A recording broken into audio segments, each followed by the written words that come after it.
શૌર્ય, વીરતા અને રાષ્ટ્રભાવનાનું પ્રતીક એવા મહારાણા પ્રતાપજીની 486મી જન્મ જયંતિ નિમિત્તે ત્યાં જે પ્રેસ માત્ર સુંદર મજાનું આયોજન કરવામાં આવેલ અને ગ્રામજનોની પણ એવી માંગ હતી કે મહારાણા પ્રતાપજીની સુંદર પ્રતિમાનું એક નિર્માણ કરવામાં આવે, એટલે આ માંગને ધ્યાનમાં લઈ અને એનટીએમ સ્કૂલ પાસે એક ભવ્ય પ્રતિમાનું ટૂંક સમયમાં બનાવવાનું કરવામાં આવશે. આશરે 20 લાખના ખર્ચેનું સ્ટ્રક્ચર ઊભું કરવામાં આવશે અને ભવ્ય પ્રતિમા સુરેન્દ્રનગરવાસીઓને ટૂંક સમયમાં જોવા મળશે.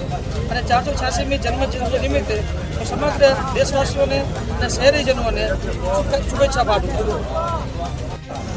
જય માતાજી. સૌથી પહેલાં તો સુરેન્દ્રનગર શહેરના સર્વ જ્ઞાતિના આગેવાનો, રાજકીય નેતાઓ, એનું ઝાલાવાડ ક્ષત્રિય સમાજના સંસ્થાઓથી આપણું હાર્દિક સ્વાગત કરું છું.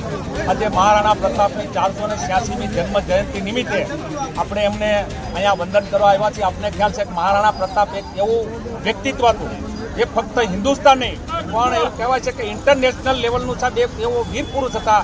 મહારાણા પ્રતાપની 486મી જન્મ જયંતિ નિમિત્તે વઢવાણ ધોળીપોર ખાતે આવેલી મહારાણા પ્રતાપની પ્રતિમા જે છે ત્યાં એક ભવ્ય કાર્યક્રમનું આયોજન સર્વ સમાજના લોકો દ્વારા કરવામાં આવેલ. જે કાર્યક્રમની અંદર અમારા મુખ્ય અતિથિ તરીકે પધારેલા mayor Shri, deputy mayor, standing કમિટીના ચેરમેન તેમજ દરેક સમાજના આદિવાસી સમાજ, ક્ષત્રિય સમાજ, કારડિયા રાજપૂત સમાજ, પટેલ સમાજના અગ્રણીઓની હાજરીમાં ખૂબ સરસ મજાનો કાર્યક્રમ યોજાણો અને ભવ્યથી અતિ ભવ્ય કાર્યક્રમ થયો.